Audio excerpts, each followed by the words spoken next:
Okay, welcome everybody to the NetConf session. This is a full agenda, so let's get started. I'm Kent Watson. I'm joined at the table with my co-chair Per, and also across from me is our secretary Fawn. Fawn, do you want to say hi? Wait, okay. Yay! Thank you.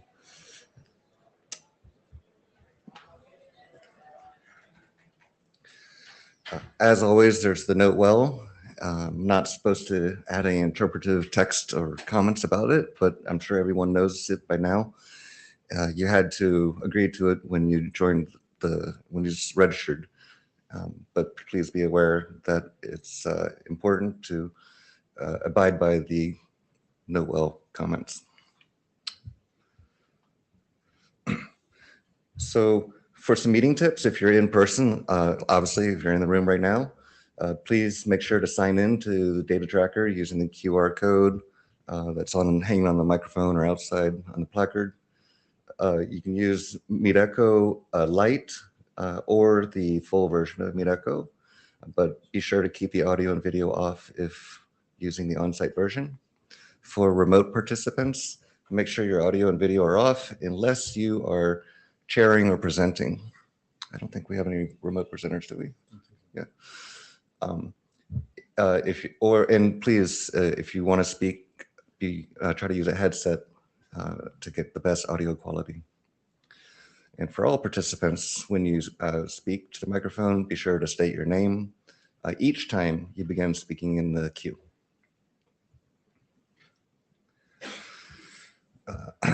Here's a number of links. These are the same links that are also in the agenda in case you can't copy them quickly enough off the screen.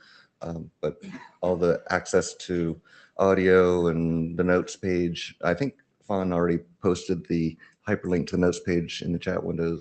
Please, if you can help us take notes, that'd be great. The queue will be managed using NETCONF, whether or not you're in the room or remote. If you want to speak, please enter the queue by pressing the hand button, which is at the bottom middle of the screen. And to speak, use the microphone symbol. And please remember to remove yourself from the queue when you're done. As always, we wish to encourage participation in the working group. The IETF is a volunteer organization, which depends on your contributions. There are several important actions listed below by level of engagement. The simplest, of course, is engaging on the mailing list. And next, of course, is making comments at the microphone. There's draft reviewers, which we always need folks to review drafts. Running code, if you can implement the draft, that's excellent. And then shepherding. For active authors, or I should say authors of active working group documents, are encouraged to additionally participate in the review of other working group documents in order to increase working group activity / participation, to reciprocate the effort shown by others, and to illustrate broad understanding, interest, and thought leadership. And please be aware that the chairs are human beings that may forget and miss deadlines, etc., and reach out to us if ever you feel like something's been missed, as Tomas did just an hour ago. Thank you, Tomas.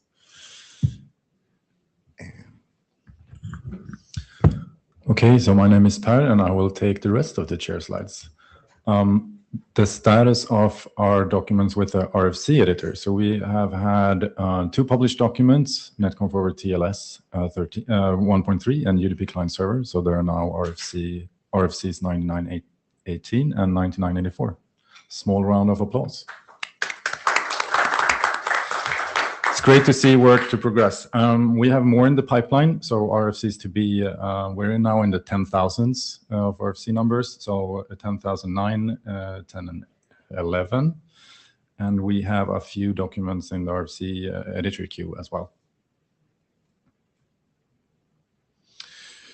Super. So status of other post-working group documents is shown here. Few of them are submitted to ISG for publication. A few others are waiting for working group chair go-ahead. And for trace context headers and trace context extension, they're waiting for me to review the last updates. And for the others, yeah, thank you. For UDP NOTIF, and that's in transport review, I think, TSV Art with AD, and that discussion is ongoing. And NOTIF envelope is waiting for the authors to clear Yang Doctor's review. Status of our active working group documents shown here. HTTP notice has been returned to the working group and will be presented here. Other than that, we have a few working group last calls and active working group documents and documents that have expired. So for now, we won't discuss the expired documents, but that will probably be something that we will need to take care of later and see what are we going to do with them. Thank you. So we have a column here named Shepherds as well. So the documents with red question mark don't have an assigned shepherd. The others do. So if you are looking for work to participate or contribute or just interested in progressing this work, contact us and become a shepherd. This is the agenda for chartered items. So we will first have a presentation of HTTP-based transports, looking at NetConf and RESTConf private candidates, Yang groupings for quick client and quick servers, NetConf over quick. And then we will have presentations for list pagination, CBOR encoding for HTTPS-based transports, and Yang push 2. And this is the non-chartered items that have slots this time. Error list and error identities registries for Yang-driven protocols, and then operational requirements for network state exchange in agent-assisted network operations. That's the agenda. Let's take this first. If there's any agenda bashing. See Rob coming to the mic. Not necessarily to bash the agenda, but a comment on there's the UDP NOTIF draft, which is post working with last call. We've just implemented the DTLS part of that, and we have noticed there's an inconsistency of how we've implemented it versus what the spec says. There's an extra wrapping header that we've not included, and I think we've raised it with the authors and things and said it might be that the draft is the thing that needs to be fixed rather than implementation. So I think there's like one open issue that there should be some discussion on, just to make you aware of that. Can you please send us I was not aware of this. I might have sent it just to the authors and things, but I will forward the email onto you, and then once there's more discussion, we can send it onto the list to see what the conclusion is. Thank you. It's interesting you should say that, because the next 2 slides are actually PER's discovery of trying to implement a document and needing to make an update to the document. Same idea. Okay. So, thank you. Any agenda bashing? 3, 2, 1. No. So we put this in the chair slides because this is now a post-working group document. I think it's even in the RFC editor queue. Yang library augmented by. So when I implemented this, I found that the elegant way of reusing this grouping in augmented by doesn't work for module state, because you have an inheritance of a deprecated node, and then you have a non-deprecated node, and then you have a deprecated node again. That doesn't work.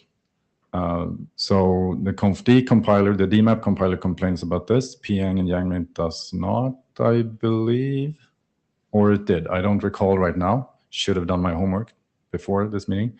So I suggested that simple solution is to unroll the grouping instead. It's not as elegant. It's more explicit. The discussion on list from a few of the authors and also Andy, I know, said that let's just skip the module state augmentation. I have no strong opinion. So what does the working group think? Or the authors, maybe.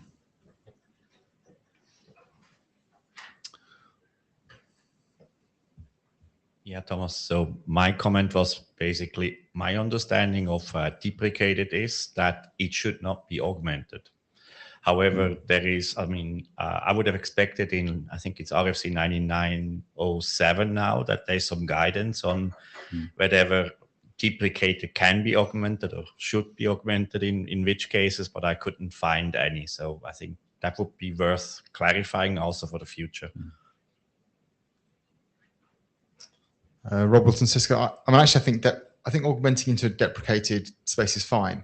I think this is a bug in the interpretation of deprecated in Yang, and I know there's sort of been two different views as to whether it hierarchically bubbles down or not.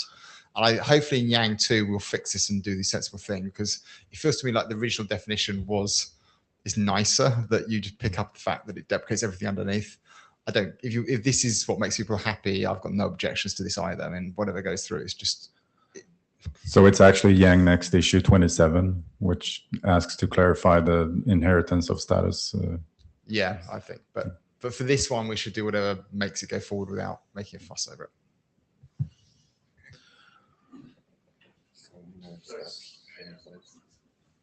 So Mahesh, coming to the mic. Sorry, I didn't put myself in the queue. So since the document is passed and approval, you want me to recall it from the RFC editor queue, that means to make the change. As a contributor, I think we should do what's fastest to publish instead of bringing it back. So if you opt for rolling out it, then the semantics doesn't change for the document. If you opt to instead remove the deprecation, the semantics change. But so as a contributor, I don't mind either way raising this complaint. Okay, so if it's not semantically changing the model in any way, maybe then we can handle at the RFC editor level, I think so. where we will recommend to them the changes they need to make to the model. I think that's sensible.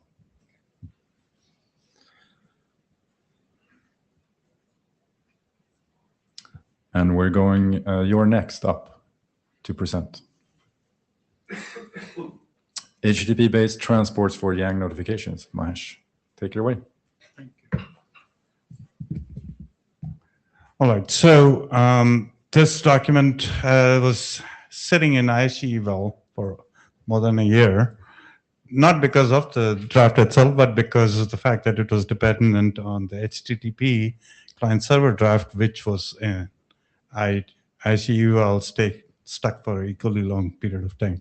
Anyway, Ken finally unjammed that particular draft, which allowed HTTPS Nodef to move forward.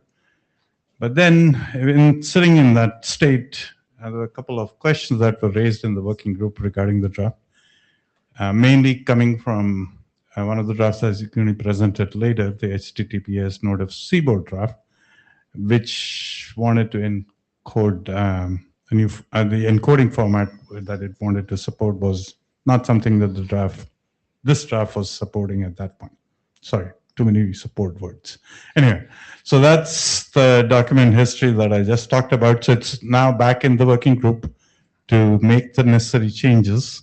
And what we are asking is, I believe we have addressed most of the changes that were requested. So we can talk about what those changes are. Okay, so the first thing was the media type correction. The original draft had only support for application/JSON, and the idea was that if we want to support Yang format, then we probably better off supporting application Yang data plus JSON. So that was on. Same thing for XML. The original draft supported application XML. He asked us to move it to Yang data plus XML. The second was the capability structure. Initially, it was more prose than normative text. So that kind of left it a little ambiguous. So the capability structure now follows a SX structure defined in a Yang module. And of course, it uses RFC 8791 definition for that. The Yang module endpoints have been restructured. And then there was a question still left with what to do with the legacy support for 5277. So a new section was created to essentially move what was there in the original draft to section 5 and call it legacy support. The capability URIs were corrected and references were updated. Okay, so if we were to look at the actual changes, so in -15, we had capabilities exchange, which talked about application XML and application JSON.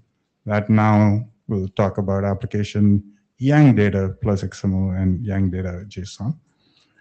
Similarly, for the relay notification, we made the content type change from application XML to notification. To Yang data XML. The change number 2 formalized capability structure. On the left, what you see is kind of a loosey-goosey definition of what that normative definition should have been. So now in 16, we are actually talking about a Yang module that has an SX structure defined for what the list of receiver capabilities is. It's a leaf list. All right, change number 3, we structured the Yang module endpoints.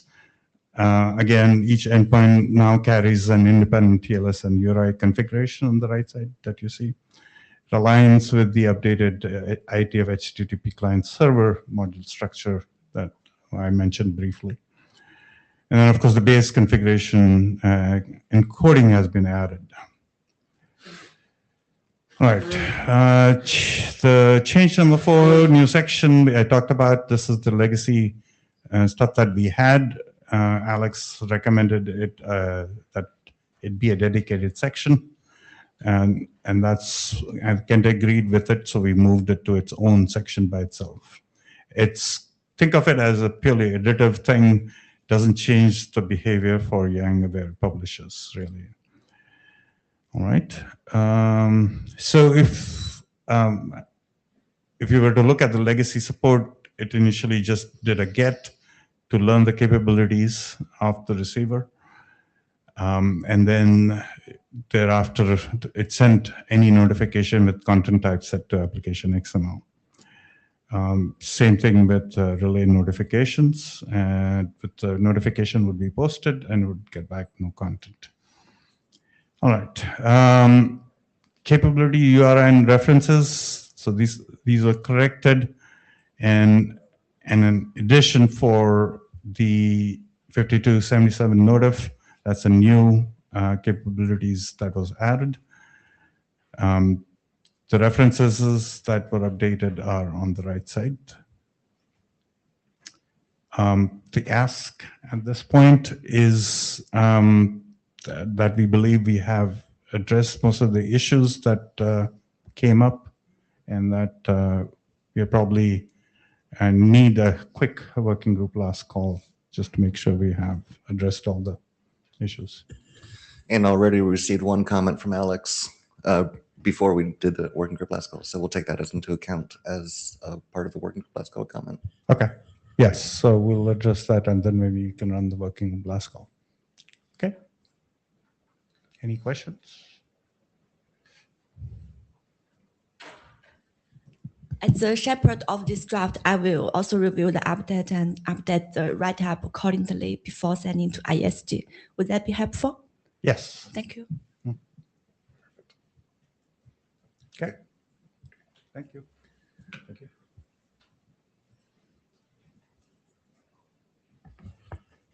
So James, NetConf and RESTconf private candidate data stores. Thank you.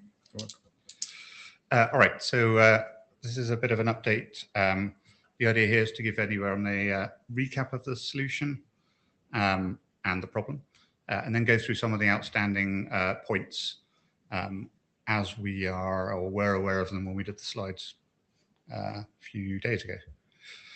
So just as a recap, the problem here is that model-driven networks provide a shared candidate configuration to make configuration changes, but multiple sessions can edit that candidate at the same time.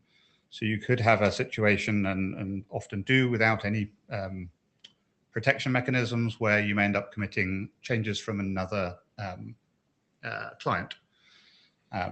So locking provides some solution to that, but in turn creates other unnecessarily kind of serialization, particularly for kind of automated interfaces, and particularly as often different sessions are editing different parts of the configuration anyway. So the solution provides a way to provide independent parallel configuration instances. They are actually all referenced as candidates rather than separate data stores at the feedback of the working group. And they can be manipulated in isolation. And we've also provided definitions of what a conflict is and how to resolve those conflicts. So the draft's been around for quite a while now. It was adopted in 2023. The latest version was from earlier this year, 09. And it's had reviews from both the Ops Directorate and Yang doctors, but some while ago now at the 06 version. And all of those comments either have been addressed or will be addressed in this presentation. So it's been in working group last call for over a year now. And there are a few outstanding minor comments which we're going to cover now. And I'm aware that there may be some additional comments coming in, as well as we'll see the meetings kind of bubbled it to the top again. So our plan is to produce a 010 just to finalize all the decisions ideally made in this meeting. And then we'll obviously confirm those with everyone on the list. So comment 1, there was a comment on the relationship to the shared candidate, that it was unclear whether private and shared candidates can coexist, and whether shared candidates was really a prerequisite for private candidates. So I think there's a two-part question. The draft is written in the spirit of them not coexisting within the same session, but them being able to coexist across different sessions. So all the way through the draft, it's kind of written in that spirit. So we believe that that's covered well enough in the draft, but I think if there's an objection to that and we feel that it isn't covered, then it would be great to hear from you ideally in the meeting, but if not, straight after. The shared candidate as a prerequisite, this is kind of a Yang issue. So we are using the RPCs from IETF NETCONF, which is Yang 1.0. It enables some of those with the candidate feature flag. And the private candidate feature flag, therefore, can't be added to that same place. We don't have the kind of and or nomenclature in 1.0. And we didn't want to update everything to that effect. It also means that both NMDA and non-NMDA clients can utilize this as well. So that's question 1. I guess we should. Guys, stay on that. Yeah. So I think, Kent, you were probably about to say, is there any objection to any of these updates? Exactly. Thank you, James. I recall I raised this comment a long time ago. So as I try to understand your response, so are you referring to that for the client that does not support the private candidate, the server will still provide the shared candidate for the client to use it, right? So a lot of the RPCs today are protected by the candidate feature flag. And in order to get some of those RPCs, you need to have candidate turned on. So we need that candidate turned on anyway to get access to some of the RPCs. And we can't add another feature flag to the same statement in a kind of or situation there. So it ends up being an and in 1.0 only. That was fixed in 1.1. So we could rewrite the entire IETF NETCONF to 1.1 and add those things. But we were trying to not be impactive to the main NETCONF spec, particularly as we know there's another NETCONF coming along at some point. I was just going to say, I think you got the right solution here. I think this is pragmatically the right path forward for now. And then when Yang 2 comes along and NetConf next comes along, that'd be a nice time maybe to get rid of shared candidates and to decouple these or something. But for the moment, I think this is sort of almost the only thing you can do that works. Yeah, it gives us the solution right now with the least impact to the rest of the infrastructure. Yeah, so so when you said about the limitation on if feature, so would the if feature candidate also apply to the private candidate data store? So at the request of the working group, there was no private candidate data store. That was removed from the draft some while ago in replacement for the candidate data store being reused with the capability. So that was a change that the working group requested a few releases back now. And so we migrated away from the original discussion. The very first draft had a private candidate separate data store, but we migrated away from that following direction from the group to a place where the candidate data store is the only reference data store, and whether or not your session is in private candidate mode or shared candidate mode is defined by the capability you negotiate or send. Okay, thank you. I think that makes more sense. Yeah. I heard no objections. So the next comment was from the Opstia review, which was a little while back. So I know that the draft has changed since, but it was about the compare operation on private candidates relying on, and I believe it was more of a suggestion, Chin, rather than something that needed changing in the draft. It sounded like it was more a suggestion of another alternative we could do. Where we would create checkpoint and recovery timestamps that you could roll back to a certain point, etc. We had decided that that wasn't in scope, which is why we had kind of taken the approach we had. Each session has the option to kind of update or discard their candidate. So ultimately, if you don't want to have that candidate or commit it, you can discard it and start again. So I don't know, Chin, if that's sufficient to address your question.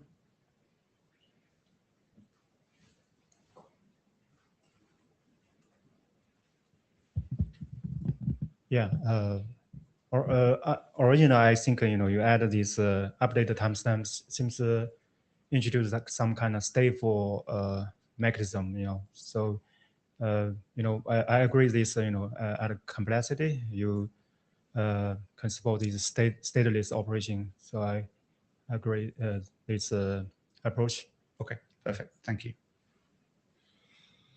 All right. Comment 3. So metadata for an in-conflict marker. This was, again, Chin, from yourself. It's a suggestion that does make a lot of sense, but it then has an additional requirement on the metadata draft being implemented as well. The question I think you explicitly asked is, should we propose it as metadata annotation or declare it explicitly as out of scope? So we would like to say that this is explicitly out of scope, but I think if anyone has significant difference of opinion there, it would be good to hear. And I guess, Chin, that's you again. So I don't know if you're okay with this.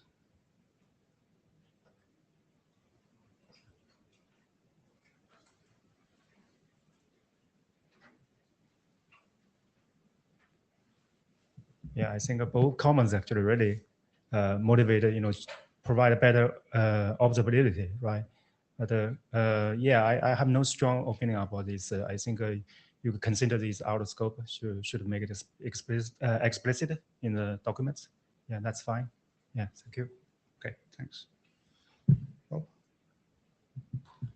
Is there a middle ground alternative here of actually specifying the metadata annotation but not requiring it to be used, as in saying here it is if you want to use it, but you don't have to do it? Yeah, yes, that certainly would be an option. Because I think the one thing I'm concerned here, and again, I think one of my comments here is about the errors not being particularly clear how they're returned, is that in the failure path, it feels to me that the spec is a bit under specified in places, and you're not going to get the interrupt you need. Okay. Yep, sounds good. All right, we'll consider that as for the 010 as well. Thanks. Conflict resolution. Rob, this one was from you. You disagreed with the operation must trigger an automatic update and must fail irrespectively of the system-wide resolution mode. You said that the commit should not fail if auto update is in effect. So this is where a system has, for some reason, decided that a commit to from any session should update all private candidate sessions automatically. And I think our I mean, we hear the use case for sure. I think the question I have is so we have a default resolution mode, but if you wanted the default resolution mode to be for almost everything fail on, so it would fail if there was a conflict. How do we deal with a different resolution mode for this auto update behavior? And do we need to specify an entirely separate auto update default resolution mode? Or should we mandate that if you're using auto update, your default resolution mode must be one of the other two? Two thoughts, and they're separate things. So yes, I think maybe if you've got an auto update, possibly you have to mandate that the resolution mode is one of the other two. But actually, I think for me, if you've got auto update, the update that you do at this point has to be a no op, because you've already done the update whenever the last change was made. So there's no update that'll ever occur here. I don't think that's the case. What? So if you are in one session and you've made a bunch of changes, Yeah. and another session makes a bunch of changes, Yeah. they commit. Then you do the auto update at this point into this session over here. Yeah. So at that point, that's where this applies. But this is on a commit operation. The auto update is not on a. Okay, is that the piece you're? So for any commit. Fine. Okay, I misunderstood your particular use case here. I thought you were on the underlying auto update piece of the commit. That one again, I think again, and that's some of the comments I've made in my latest notes and things to you. Yeah, I think that it might make sense that you don't ever have the explicit failure mode, that you force it's auto update. You're forcing it to resolve one or the other. Yeah. I think. Yeah. I need to think a bit more, but for this one, it's specifically for commit. I think it's always a no op, and the draft could be clearer on that regard in the auto update mode. Okay. And then the problem goes away. Okay, that's fine. We can make that clearer. That one's okay. It's easier. And then Michael had the comment about that we mentioned delete config, that the RPC only allows startup or URL data stores, and our Yang model doesn't augment it either. Good comment, well picked up. It's an oversight, a hangover from when we initially had the named private candidate data store, where we would have augmented into different things. Our suggestion here is that we stick with what we already have for the rest of the protocol and don't augment into delete config, and we'll remove delete config from the draft. So Michael, I don't know if that's sufficient for you. I don't think Mikhail's here. No, he's not actually. I know he registered for on-site, he but was I going don't to see be him. here, but I don't see him. Maybe you're online, Michael. No, he's not. Okay. All right. Then we'll deal with that one on the list. They're the updates that we had outstanding. I know that Rob's just done another review and has some more comments, which we'll address after the meeting. But we can address some of them now if you want as part of Q&A. Well, I wasn't going to bring them to the mic now. I don't think it's fair on you, and I don't have them in my head. But I have to say, during this week, if there's time for us to chat, if that's useful, then I can make some time. Perfect. That'd be great.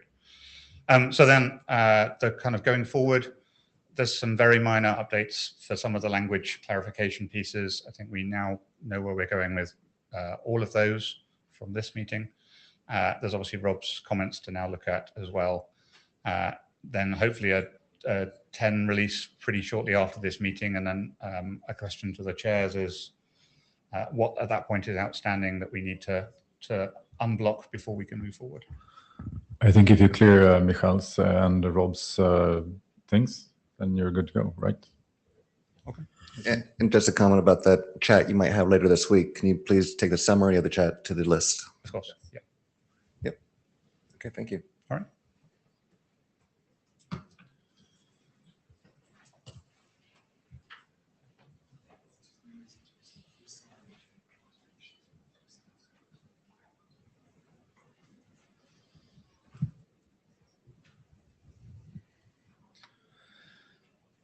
Okay, so my name is Per Andersson, and I will present the work on Yang groupings for quick clients and quick servers. Let's go. So the introduction to this. For a few meetings now, have been presenting this work where where it basically takes the TLS client server and UDP client server, puts it into grouping together with registry content from quick versions and quick transport parameters registries. And this work is used by NETCONF over quick in a Yang module to augment into the NetConf client server Yang module to be able to configure NetConf clients over quick or NetConf servers over quick.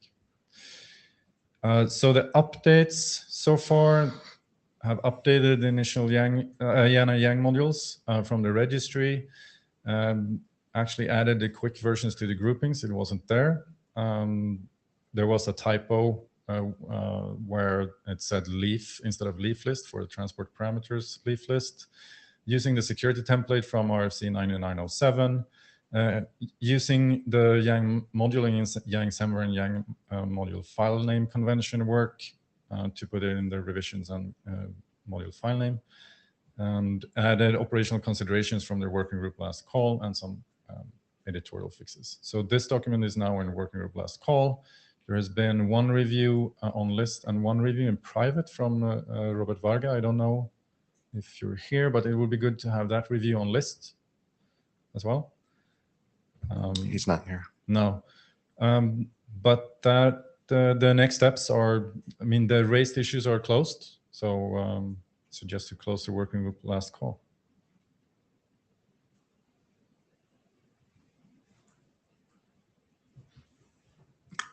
Any comments, questions, concerns, objections, tomatoes?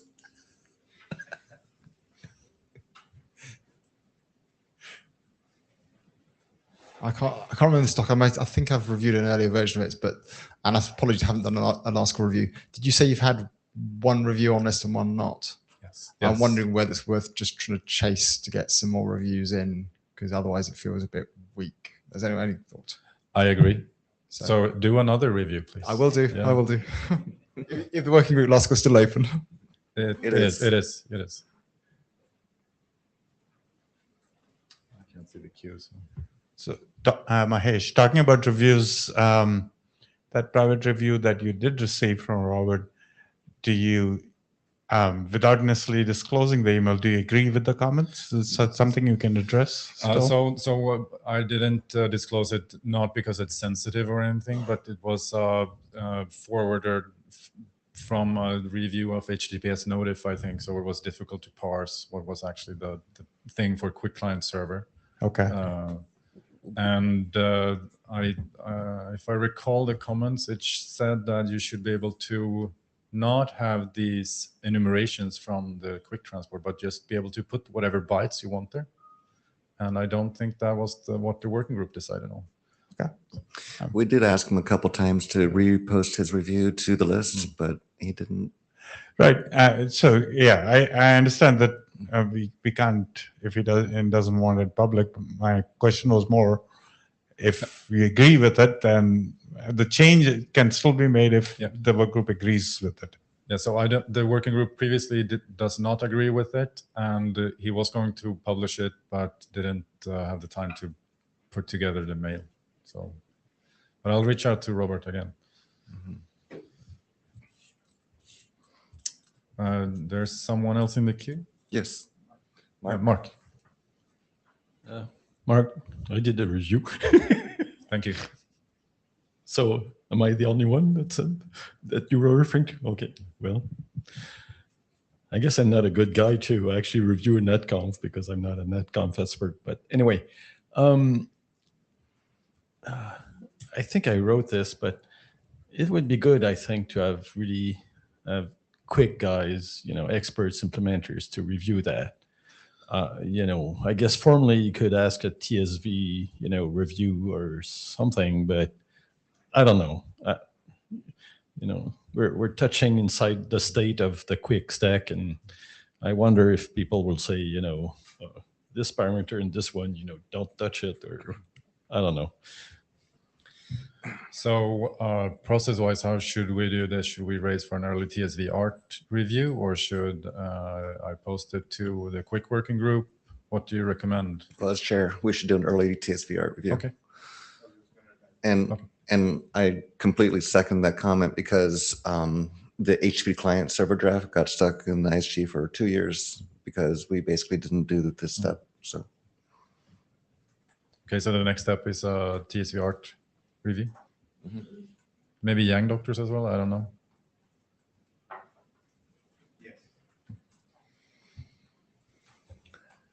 Next slide.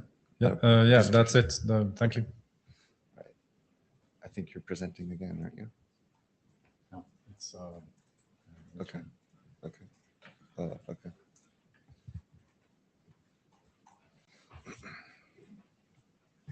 So NetConf over quick for with China in the agenda, or did you move? Did I do it wrong? Yeah, I think so. You're next. No.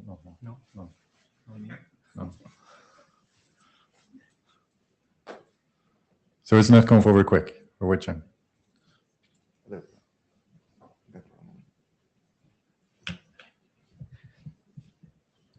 So hello everyone, I'm Wu Changcheng from China Mobile, and here I will report the update since Shenzhen's meeting about the NetConf over Quick's draft. And for the section 5, we end one sentence. We have a lot of discussion on the call home, but of course, I will raise some discussion later. But from a co-author's perspective, we think now the detailed description of the call home, we would like out scope of this draft because we need more investigation on that. And for the section 9, we modified the YAM model text because in version 7, we introduced some mistakes and we restored the text about the YAM model. So now the latest version that is correct. And about the security considerations, that is section 11, we add the second paragraph.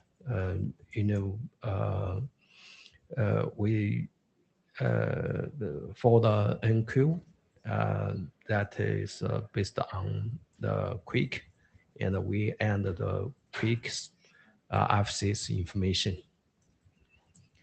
And about the discussion, for the call home function, that is really important. So we have 2 options for next step. The first one is we prefer.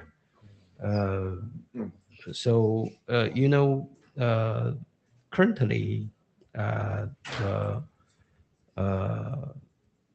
NetConf over SSH and the NetConf over TLS in the RFCs, they did not include the call home features.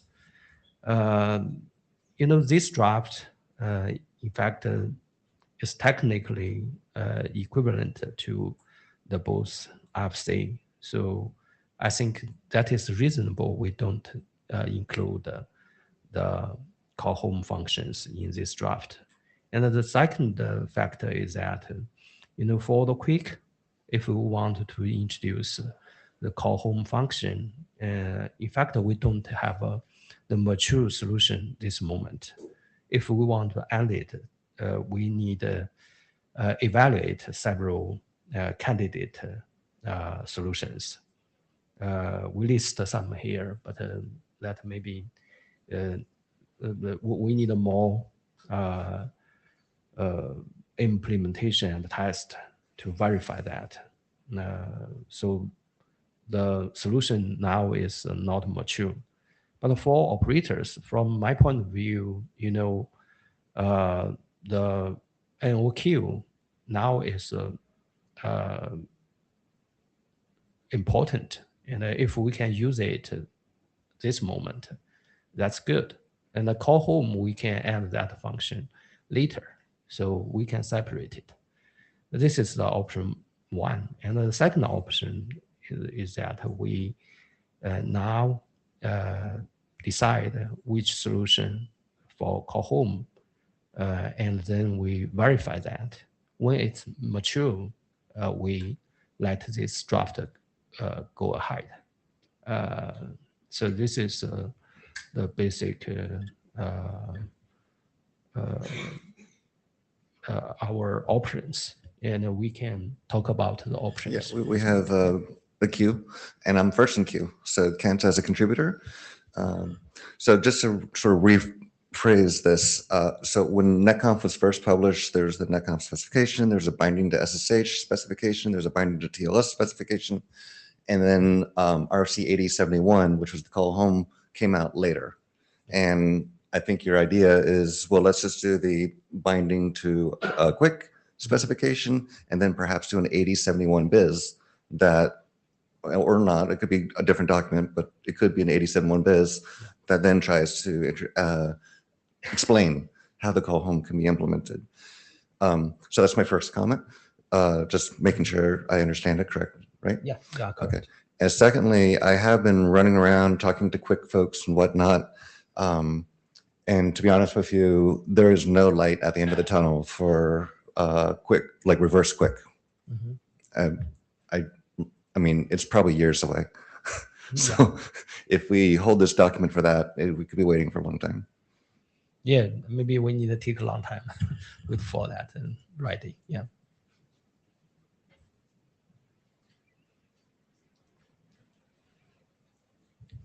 Mahesh, so thanks, Kent, for laying out and clearly giving us the state of where quick is today. So if clearly there is no reverse quick option, then I feel that we don't have option 2 that he's suggesting. So we only left with option 1. And I guess the advantage of that would be that whenever and if quick ever implements reverse, some way to do the reverse communication, that's when this work can be picked up. Is that a fair way to look at it? Mm-hmm. Yes. Based on Kent's comments and your comments saying that we can deploy this now, I think option 1 seems the obvious choice. So I support it. Yeah, thank you. So full disclosure, I'm a co-author of this draft as well, but there are not well-defined options to do you do connection in one way and then do the reverse authentication. There are several, as discussed on the slide, options and guesses. Can this work? Or you just cut through all that and do authentication in the NETCONF layer. So, I mean, it's software, right? So it's possible to bend it to your will to make it work. But I'm also starting to lean towards let's do a proper solution later on when it's available. Okay. So defer the call homework and publish this as it's useful now. Yeah, either way, just close on this. This has been going on for a couple of meetings. Yeah. Sorry, this is Kent again, put myself back in queue as an individual contributor. So currently with the RFC editor, is the the NetConf client server and the RESTConf client server drafts. Both those drafts define mechanisms for configuring call home. And I don't think they apply to either RESTConf or to NetConf. So even though those Yang models suggest that you could configure call home over quick, it's probably not true. Just throwing it out there. Some sort of errata may appear later on. Maybe we need some new contribution. The co-authors can contribute something. Yeah. And it may be something that we could look to do in those documents. For instance, we could specify what version of NetConf it is or what transport's being used and only allow the configurability of the call home mechanism if it's not using a quick basic transport. My suggestion is don't touch them. I wouldn't open the can of worms or anything. I think you've identified this is a knotty issue. I would just ignore it for the moment, pretend that you didn't know about it in a sense, and then spend the time to come up with a proper solution and things like that. I wouldn't try and preempt it. Yeah. Just to respond to that quickly, there is light at the end of the tunnel for doing RESTConf call home over quick. There actually is something that's being discussed earlier yesterday, I think. It was the PTTH BOF session. And so PTTH is reverse of HTTP, and you can see where that goes. So there's light at the end of the tunnel on that one. Yeah. I have still 2 slides left. So go ahead. Yeah. So I think the next step we will improve the draft. We would like a call for the working group last call. Yeah. Thank you. Okay, great. Thank you. Thank you.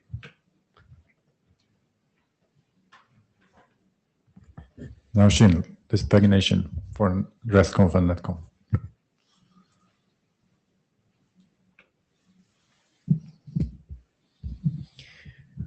Okay, I gave an updated list pagination for Yang-driven protocol. We have 3 draft and list pagination base draft, list pagination NetConf extension, list pagination RESTConf extension.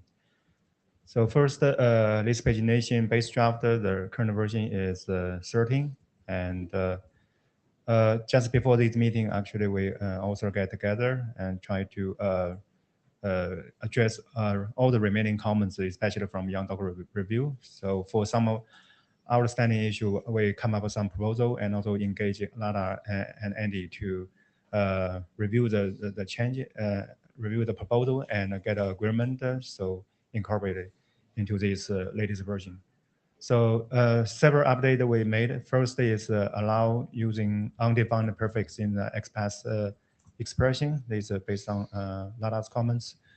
And also we also based on Lada's suggestion, we support optional conditional node identify and also specify some default strategy. For example, for some entry for for specific sort by value that will be placed after the entry with sort by value, default value. And another change, we actually replace the extension with leave in the system capability, because originally we use the extension to document the several capability, for example, indexed support or constraint and other, but we don't use this. So we think this is a mistake. So we fix this, actually replace with the leave in the system capability.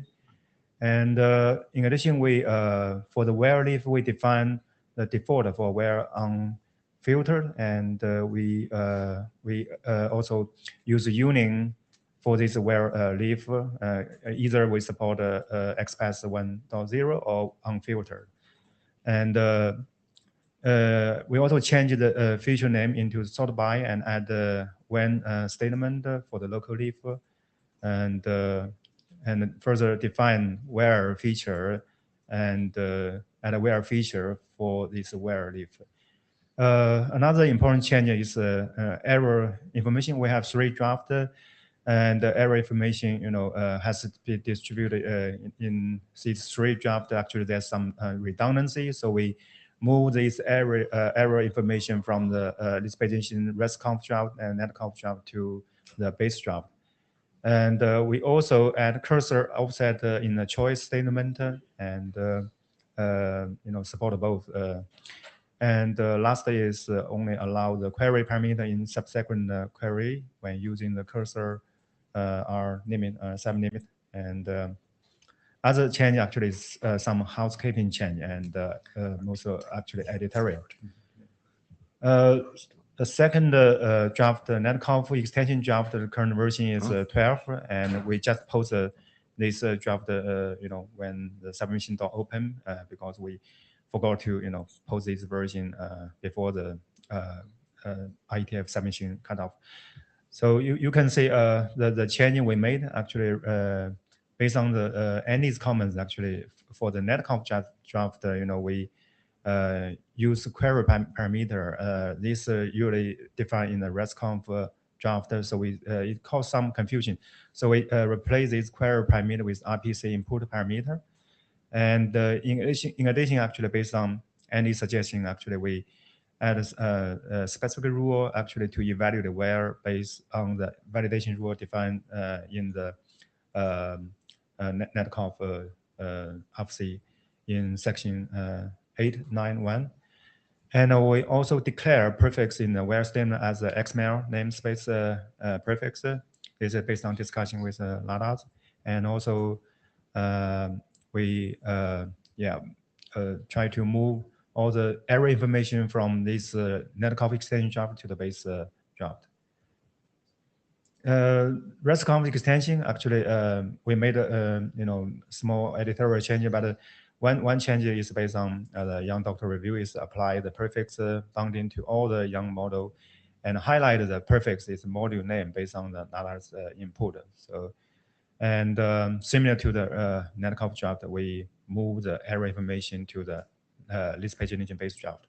All the other changes are editorial, and we believe actually for this 3 draft we resolve all of the issue, but we forgot to merge one RPR. Actually, this depend on one of our author to review the change. I think it already merged, right?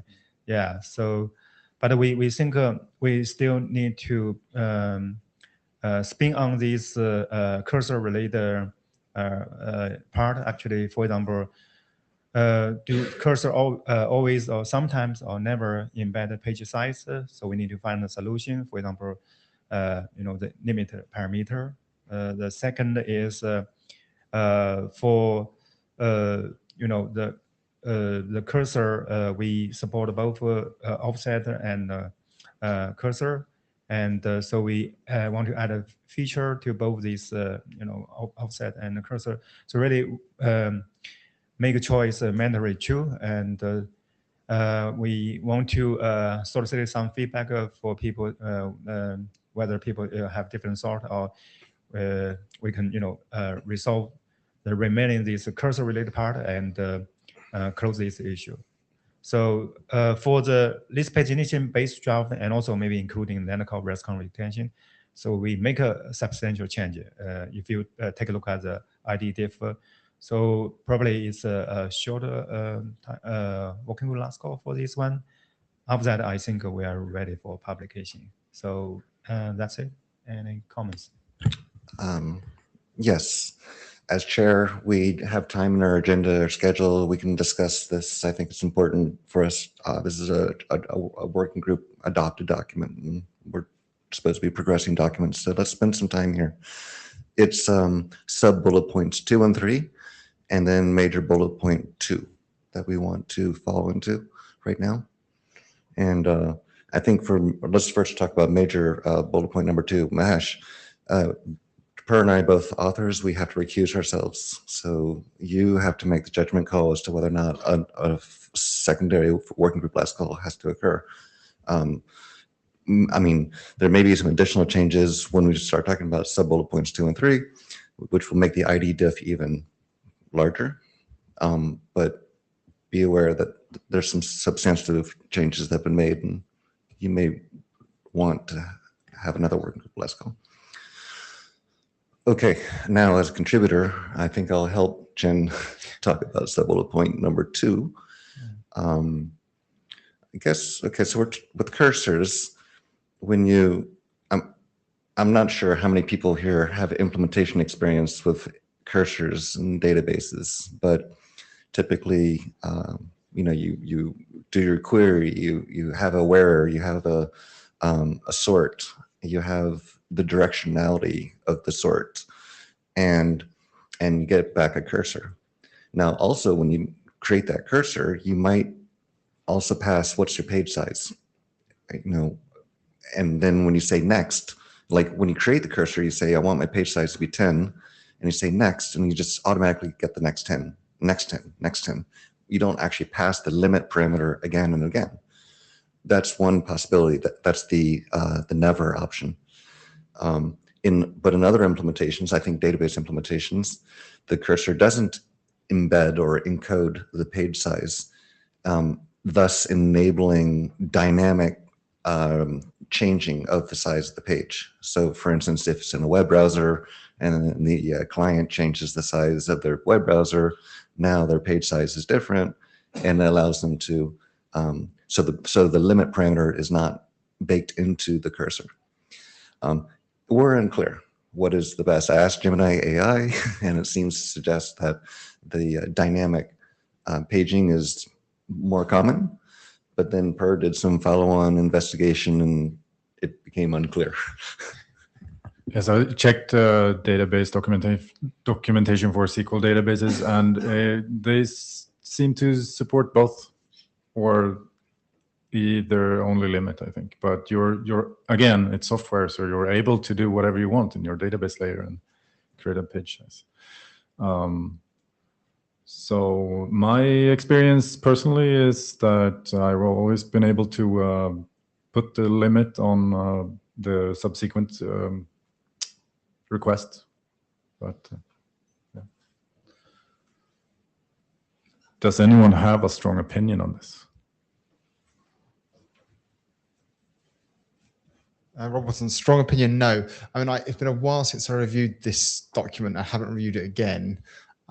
Just thinking of overall comments, I think the overall solution has a fair amount of complexity in it, I think. It's not trivial or simple.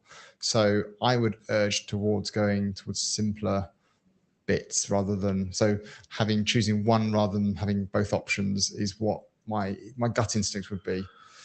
Yeah, I can say that cursor-based pagination for SCIM, RFC 9865, if I recall correctly, they include the limit in the, you actually have to send it and it has to match the initial query.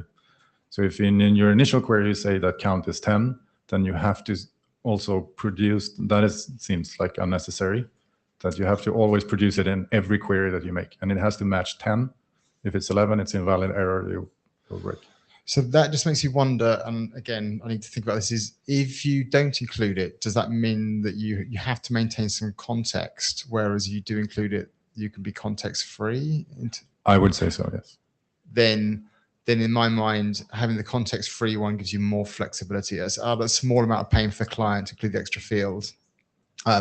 It would mean, I doubt that many clients might not check that it doesn't. Maybe that's why having a flexible value is actually then easier, because you don't have to check it's the same as the original one. And yeah, so it's a bit of a different use case. So either you do say offset or offset and limit, and then you sort of have an easy way of paginating the stuff. Yeah. And random access, basically. That's the main use case. If you do cursor-based pagination, you instead do a sequential load of paging it. Yeah. And this is just a comment, actually, you were talking about working with LASCO, which is obviously Mahesh's decision. I just said to him is that it was a long time ago since I reviewed this. If another working group LASCO came up, I would review it again with fresh eyes and just see if that's helpful. I'm not sure if I got a clear answer from that. Did you? Like what to do? Yeah, so your suggestion, Rob, was to not include limit in the cursor, but instead, because that will put context on the server, but instead keep it for the client to be able to, or who should keep the state, client or server? What I was trying to think of was when the server, and I had to think about the draft and how the cursors would be implemented. I don't know whether you have to maintain state in the server for that cursor, or when you respond back to the client, there's enough context information that when the next request comes in, it can pick it up and carry on. But I don't know, as in if it internally holds a reference to the next item or something that's encoded. Yeah, there is next and previous links to, or cursors to the next cursor. But there is in the scheme pagination, there is also like the number of items account. I don't recall it. I think it's in the result set, right, for this as well. So I think I had to look at the draft again and think about, I can't give you a useful answer here. I think it would just be nice. And as an author, I just want to, when we talk about this server containing the state, it's not, well, yes, it's the server, but it's actually the persistence layer inside the server. Like when you create the cursor, the persistence layer is creating the cursor, and do some databases, remember what the initial limit was, and so we're bound to, like, if any implementation wants to use that database, then they have no choice. It's a server bound limit. And for us, when we have something data up, there's no separate formal like SQL database at the back end. It's just a data store storing this information. So we'd be implementing it at the time. And I don't know whether we would create and store state for the cursors that you then have to have a timer to clean them out over a period of time if they're being stale, or whether you're able to effectively have the cursor state ephemeral as part of the request, like HTTP almost is, effectively, that you just get the extra context each time. You don't have to maintain any session state for this particular cursor. I don't know. As an author, again, I know a database expert, but I can ask her what she thinks about this. Unfortunately, she is only expert with SQL-based databases. So if anyone wants to use a non-SQL-based database for their backend persistence layer, I wouldn't be able to help guide the decision for that. Yeah, I don't think we should rely on it being SQL. Okay. All right, thank you. And then for sub-bullet point number 3, the adding of a feature statement. I think actually the idea of a feature statement on cursor came up a few sessions back, didn't it? And the working group felt at that time that we should not have a feature statement for it, that both cursor and offset should be equally viable and both should be implementable by the server. However, given some of the complexity that we're running into trying to understand how to do cursors here, how to define them, it seems it might behoove us to only expose the ability to do cursors for when a server actually says it can do it. But if we do that, because right now, if you look at the top level list pagination draft, there's the Yang module and there's a choice, and then inside the choice is the cursor and the offset. So it's mutually exclusive. Currently, that choice, I don't believe, is mandatory true, but we could put a feature statement on both those two options, cursor and offset, and make the choice be mandatory true. So the server has to support one or the other. Well, I'm sorry, it can support both, but it has to support at least one. So then the question becomes, what's the trade-off? The trade-off is either a server that wants to support cursors does not have to support offset. So it gives the server some flexibility, right? Cursors are more performant. And I mean, we should guide implementations towards doing cursors, but they're complex. So, but if a server does do cursor, then it's implementing that on the hope that the clients will use it because it's the most performant. It wouldn't want anyone to have to do offset. So that's trade-off A. And then on the flip side, you got the clients, which if we force all servers to implement offset, then you know how it goes. Yes, it's maximum interoperability, but then no one will implement cursor. because they know that all implementations will support offset. So it's kind of like what is that filtering? What we do in NetConf with XML? It's like XPath. No one implements it, right? Because it was optional, and sublist filtering is always there, so everyone implements sublist filtering. So, the trade-off B is that all clients would have to support both cursor and offset, and so that's the trade-off. Do we do A, put the onus on the server, or B, put the onus on the client? And these two authors have differing opinions on what that solution should be. So I'll speak to my preference and you can speak to yours. Okay. I think we should put the onus on the client. And the reason why is because it's really not hard for the client to do the math to use offset or cursor. It's just very simple for them. It's not much of an onus is what I'm trying to say. It's pretty easy.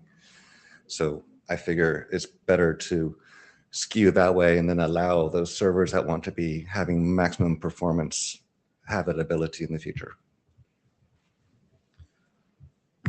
Okay, so I have the opposing view. I think every implementation should support offset. It's almost trivial to include and implement. And I was also of the opinion that cursor should be mandatory as well. A few meetings ago. Yeah, so that's where we're at. More opinions.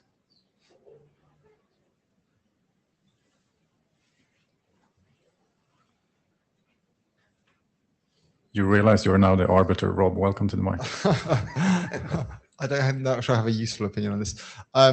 One thought is that, as you said, the offset's less performance because normally that would get more expensive for us. I think in our database, we would have to iterate through and count. So I think where we're using like a name key value lookup in various places is significantly worse if it's a large list, iterate each time over a large number of elements. So the one thing I'm concerned about, if you make offset mandatory everywhere and cursors optional, that you're sort of encouraging clients to do the thing that's much worse for servers, and clients won't necessarily care. They'll write some code, it just works, and they come deploy it, and they're hitting the server in a far less efficient way than you might want them to be doing. So I guess I would almost feel like the other way around of maybe using like the cursor without the offset should be the mandatory thing. I don't know. Maybe cursors are harder to implement. I don't know. I think he's favoring your solution. Well, okay. I mean, in part, so one is do all databases implement to support for cursors? All backend systems. We don't know about that. I don't know. I'm fairly sure when I reviewed this, my concern was there's a lot of stuff in this, and there's bits of it, and not so much just in the options, but in terms of the extra flags and things and limits and things. And I was thinking we might implement some of this, but not other bits, and be non-conformant with the spec where it says you have to implement all these options. Right. And but going back to the performance thing, I just want to speak to why cursors are more performant. Because you can almost think of it as like a stream or many streams. So inside the persistence layer is creating a cursor, but it knows what's the sort, what's the where. And so when you pull on the next page of data, it kind of streams all the information up and only returns that chunk. And so it's very quick for the database to do that. Whereas you're using an offset, it basically has to recalculate, the full where filter, the full sort filter, the full, all of the where, and then it does the offset jump. And then throws away the whole data set, the result set. Well, it depends. You could cache that result set and then do it efficiently, but it's the same issues and things. And internally for our thing, what we've implemented is something close to a cursor effectively, that when you internally now iterating over these backend data structures, you give it the name of the last thing and say, I want to return the next thing. So that is a nlogn lookup to get that item and then return the next things, rather than iterating through number. So I think it's the offset off one that I probably looked at, thought, oh, I don't like this is expensive. Whereas the cursor one is probably closer to what we would do and want to do. Does that help? Yes, I think so. I have another question. You mentioned in passing that you think there's a lot of things and that you might not implement everything. So I have been against more feature flags because I think you should implement all of it. But do you suggest that we should have more feature flags? And if so, now we're actually on time on the schedule again. So could you, if so, please send it to the list what you would like to be able to toggle support for. I can't remember. I think in my last review comments, I would have potentially said on some of these things, but I can't remember. But I could say, I could probably tell you off list what things we would say, yes, we'd implement those, and those like, probably not. That would be valuable. Okay. Okay, great. Thank you. Thank you, Jen.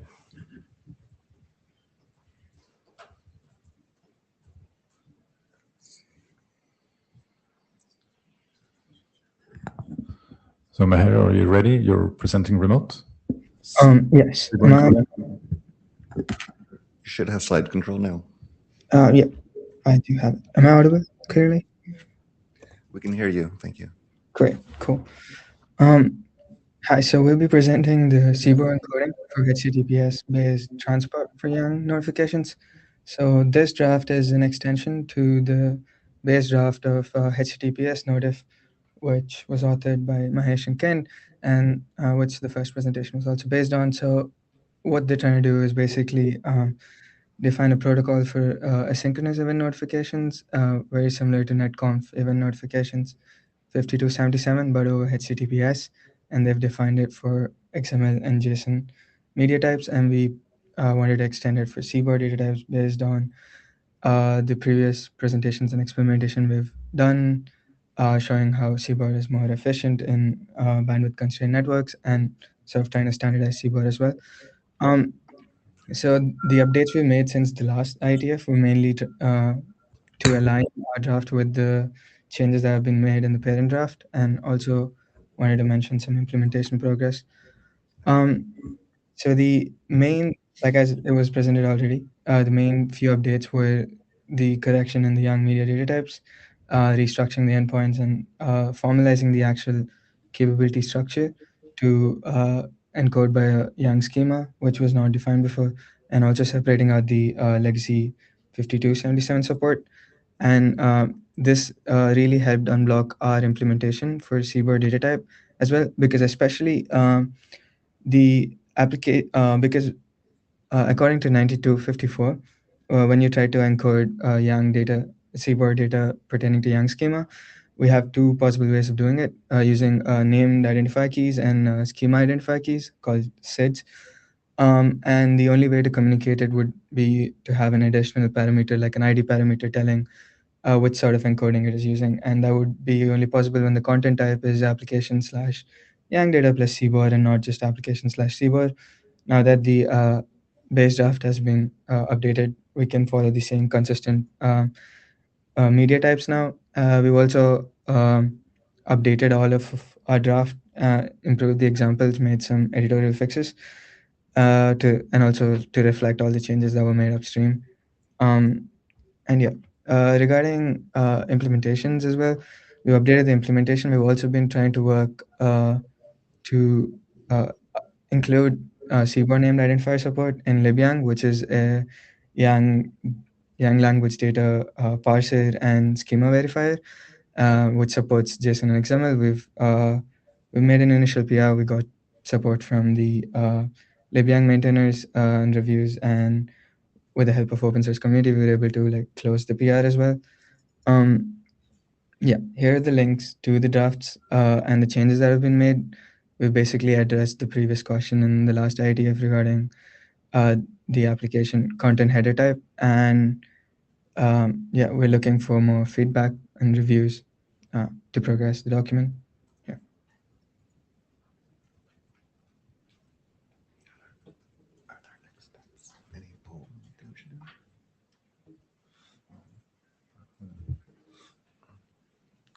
More a question to the authors, really. Is there anything materially left to do in this document anymore? If not, then any reason to wait? Nothing in the document so far. everything's updated, and yeah, that the document is up to date. Yeah. Alex DT. Ken already said that I sent an email on for HTTPS notif. I was asking to unbind, let's say, the application message from the transport itself. I think that's important for YAML because otherwise we are, let's say, when we are using HTTPS notif as a transport, we are defining one different namespace, and that transport couldn't be used for example, YAML 2 or other protocols, right? These may have a few impacts on HTTPS notif. In regards of the working group last call, I agree with Mahesh. Maybe the working group last call on both drafts could be together as a cluster. This might be something to think about. Yes, that's a good suggestion. In fact, we could go ahead and do the working group last call on this one if we wanted to, and it'd become a misref, but doing them together makes sense. It does bring to mind a thought that I've been having with Yang Push 2. And I know the HPS notif draft defines augmentations into the subscribe notifications data tree, which only makes sense if you're using Yang Push 1, and disappears with Yang Push 2 because it's part of that data model, which makes perfect sense. But Yang Push 2 would still want to reference this HTTP notif draft in order to pick up the protocol, how to transmit messages, HTTP-based notifications. And so there's the protocol bit. And I don't really want to make changes, but would it make sense to, how would you do that? Like, would you, I'm speaking to Rob, would you reference the part of the HTTPS notif draft, or do you think we should factor out that part and make it be something that then is isolated and easier to reference?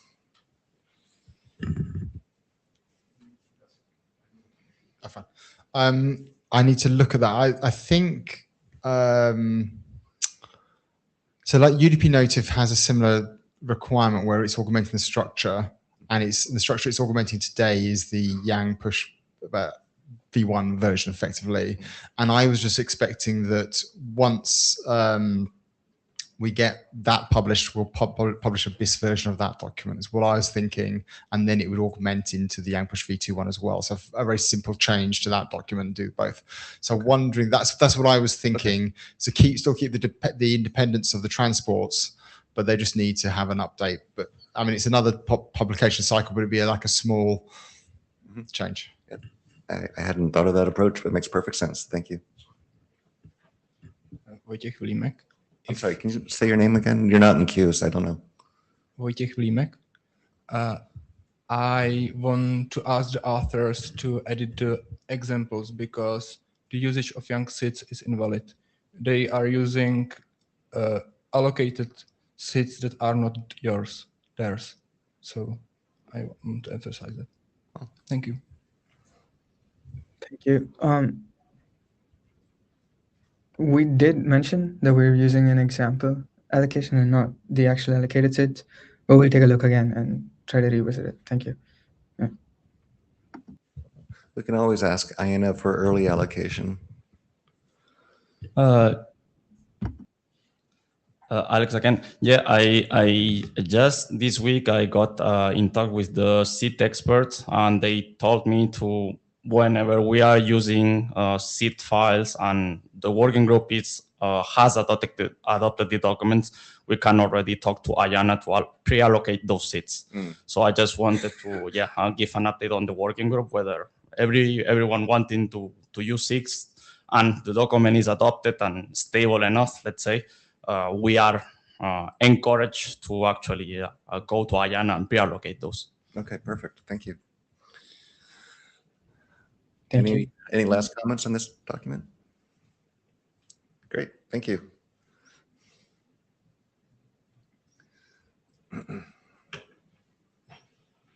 So Yang Push 2, Rob. Thank you.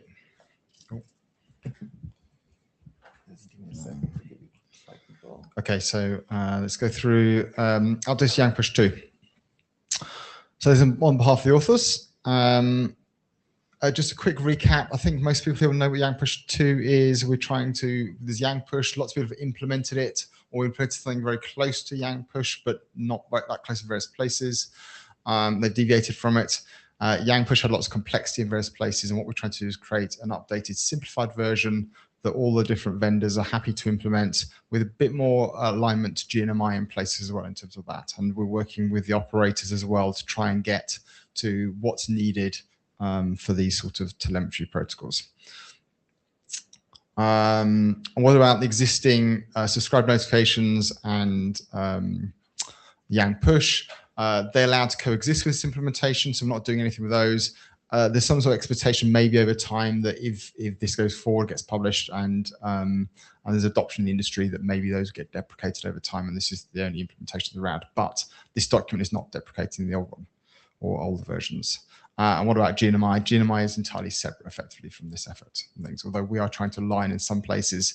And as you'll see in later slides, some of the issues that come up here actually could exist in GNMI. And I think the effort, I hope, between the vendors and the other operators is to try and find common solutions that apply in both cases, rather than getting different answers in different telemetry protocols. What's it not? We're not starting from scratch, not reinventing the wheel. It is a refinement to what's there. We're not trying to say, oh, well, the hoods up will do everything. So we're trying to keep things aligned where possible. The document is quite long because I've pulled in a lot of text. I've started existing documents and pulled in the stuff that we need. So I'm afraid it is a longer document, but in defense of that it's because it's including more stuff rather than it just being more complex, as in it pulls in lots of options and extensions. So what's changed? So the main thing, obviously, is we had an adoption poll and it's been adopted. So that's great. And thank you, everyone who had a chance to look at that and to support the adoption. Appreciate it's a long document. There were two main comments that I sort of got through that adoption poll that I wanted to speak to now. I don't know if Rashad's in the room. I think he might be. I can't see him, but Rashad made this comment about he doesn't want to stop the energy or progress of the existing Yang Push adoption. And again, there's no plan or aim for that. We're all progressing with the existing drafts, getting those published. But it is clear that actually a lot of the implementations aren't really following Yang Push that closely. So it is important that we actually get this published and specified and get much sort of stricter conformance to what we're doing. So so that is important. And then the other one came up from Chin was about YPath. So if I remember the complaint or comment, it was like YPath not specified really yet. YPath, what's suggested in this is a bit more complicated than the very basic XPath of just identify a path, including the regex for keys. So that's something else. And he said perhaps YPath should be deferred to Yang 2. I think that we want to do something like YPath or some basic set of it now, without doing all the complex stuff to make a complete equivalent to XPath. I think just in terms of at least identifying paths using a JSON-like thing is important, much easier than XPath. And James has sort of started a draft and working on this and things. So I think that we will try and get that going and progressing. But I think I would like to see some level of base YPath definition. Yes, Thomas. By the way, we're just a little ahead of schedule, so take time. Oh, fine. Okay. I'm not sure I'll need 15 minutes. Okay. Keep it time. Maybe Thomas, yeah, maybe one comment on the YPath. So while discussing also with Eben and also with Jeff, I think it's probably not only something we need to consider for Yang Push itself, but also for NetConf and RESTconf. So it should be like a generic way of filtering data. Yes. I mean, this is going off topic here, really. My vision is that we can get something that replaces XPath completely.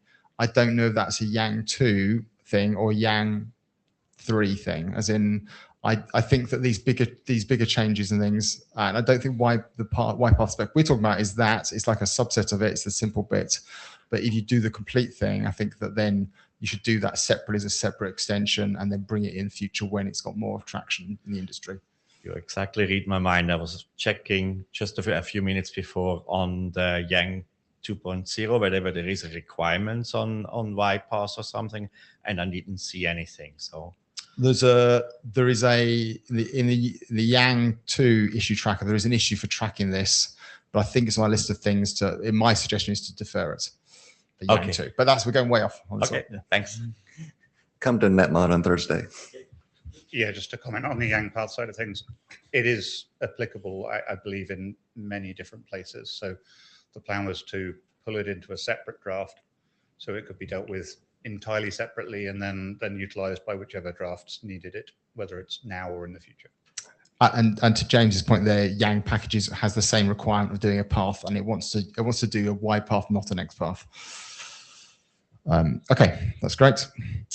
So what else has changed since IETF 125? The 00 draft is the same as the one that was adopted. So it was the same one that was published last year, not last year, published the last IETF. So we haven't published a later one. I've got working copies of some of these changes, but actually Holiday got in the way and other IETF work and other work got in the way as well. So we had some meetings and things earlier on. It slowed down a bit, but I expect the pace will pick up again after this IETF meeting. We'll go back to regular cadence. There are a couple of things we did get to discuss and change. So those aren't updated here, but and one of them was covered a bit last meeting, but we will cover those quickly. And there's quite a lot of issues to load and stuff. So one of the key ones that we discussed was the existing draft currently has a separate merge and replace by operation in terms of the notification. So it had these semantics that when the publisher is sending the data, it can indicate whether that block of data should be merged by the consumer for the given path that it's relating to, or whether it should replace that. But the sort of feedback we got from other vendors and also from the operators is that this complexity is not worth and not needed. And the semantics you expect is always for it to be a merge operation. And I think, if I don't want to misrepresent the other authors, I think the implication would be is any fields that are included in the message, in that subtree, will overwrite what's there, and anything that's left out that's not specified. So if that's not included in the data set, it means it hasn't changed in any way. So that's what I think. James, is that your? Yeah, so James is nodding. So yes, that's our understanding, and that's what will go into the next version of the document. I think at the same time, possibly the merge might be renamed to something else. I don't know if that's the right name for this. And what I'm talking about here only actually applies to the on-change notifications. So if you're doing a periodic notification, you just send the data that exists automatically, and anything that's not there is implicitly deleted. Yeah, Balazs. Nice to see you back at the IETF. Thank you. On some similar debates in 3GPP, with merge it is difficult to indicate that I added 3 items, but I also removed 1. And that, at least in the current merge, and that many people are missing. So you have, obviously there's a delete flag there as well. So you can send a separate delete on the item that's been deleted. And in the discussions that we had, so our implementation today, when it sends the on-change notifications, it sends a larger bag of information up. So it sends you the fields that's changed plus some extra data. But in the discussions that we had between the authors, it was like, no, and we've had it from other operators as well, it's like, no, we want those on-change notifications to be stripped down to the specific fields that have changed. Like it's a minimum set of things that have changed. And I think as soon as you get to that point of it being like, this field's been changed, this field's been deleted, you end up at those sort of semantics, like anything that's included, here's the new value with this value, or it doesn't exist, it's gone. So. From the JSON community, I always get that they have this null indicating that you actually removed something. Did you consider something like that? That could be part of a merge with an explicit statement that, yes, this thing changed, but the change is actually a delete. So we didn't discuss that idea, but the other thing, and I might pull Thomas up to confirm this, is I think one of the issues that we're thinking about this is in terms of consuming these messages, we're trying to make them such that the message brokers, the description of them, behavior of them is close to how the message brokers work in it and are expected to work. And I think those semantics often have like the merge semantics that have been described here and separate delete messages. Whereas if you commingle like the merges and deletes in the same thing, I think it just makes more work on the consumer to then split that out into separate updates to go into the message bus. So I think that again was another reason why there was this encouragement to not have that. And then the last comment on this, I think, that was pushing this behavior is again, is a little bit more alignment towards what GNMI specifies. So we're trying not to get have too many different options. And if that's good enough and sufficient, then we'll go that way. At least this delete by merge is what I got from other community, that they would like it. A completely different comment, just looking through Y part very fast. One other thing that in 3GPP I always get for filtering is depth parameter. So I don't want to go through the full subtree. I don't know 5 levels, just the first 2. Wouldn't that be useful in the Y part? I don't think that would be part of Y path itself. It might be part of the subscription, like a separate field. I don't know with these. I mean, the one I have heard that's not in the document, but I think there's an issue tracking, is where people say, I want you to subscribe to this subtree of data, but prune out these other subtrees that are underneath that. So I think it's a balance of trying to get this such that it's performant from the producer without being too complex.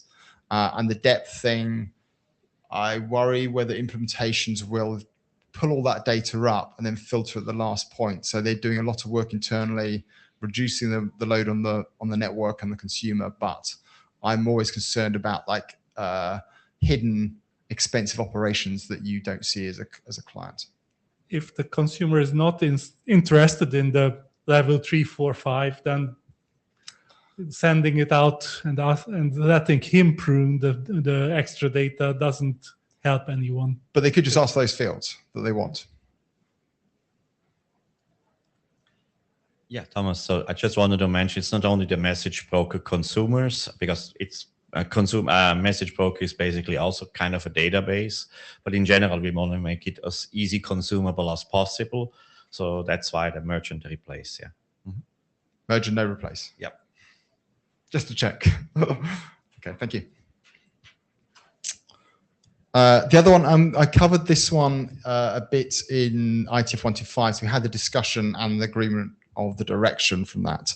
So this was the observation that originally when this document was published in the current version, it was having IETF YP notification envelope as a separate document and depending on that. But we found that because of that, there was an issue, I can't remember what it was, as to why it was causing problems. But hence the conclusion was that it's easier just to pull that, the specification of the envelope into this document, and then everything was resolved. So, and I think actually by putting it into this document, it'll end up being quite a lot shorter anyway, as in I don't think it's like having to pull a large document in. I think the bit that you need in here isn't particularly big and we can reference it. So that was the direction agreed at the last meeting. I've started writing that up. I haven't got all the way through. But I think that's fine. So, and this is what's left to do. There's still quite a lot of work. The draft, I think, is quite well progressed, but there's still loads of other stuff and issues and things to do and open issues, which we'll work on. I think that it is, again, there's various vendors and operators that wanted to move relatively quickly. So I need to pick up the pace for this again. And I think the key bit that we're really trying to get to is agreement between the people who are likely to implement this to get the sort of key bits of the protocol tied down, the message formats, etc., all agreed, because then we can start progressing with the implementation. And the bits around the corners and those the edges, again, they're not quite so critical. So it's sort of trying to do the code dev at the same time. A couple of these open issues on a slide, and this is in terms of, I was talking about this sort of behavior with other telemetry protocols. There's things like this atomic flag that GNMI has. Do we need something like that in Yang push? What does that actually mean? What should it mean? Other issues related to this, I don't know if I mentioned them. Yes, I do. Things like how statistics are handled, that's coming up in the open config forums and operators, where your operational data is different between like your applied config and your routing tables and forwarding tables versus statistics. And they are sort of commingled in the data models where they live as subtrees under like interface statistics as a subtree under the interface. And some people want to like an on-change subscription to the interface data changing, but they don't necessarily want an on-change notification to the statistics, because what does that mean? And again, there's questions about whether you even have an on-change subscription to statistic. If it's like the interface counters are going up every single time packet comes in, you're obviously not going to notify every single time that happens. But you might read those coming out of the hardware on some cadence and then say, well, that's your on-change interval. But those sort of semantics need to be worked out.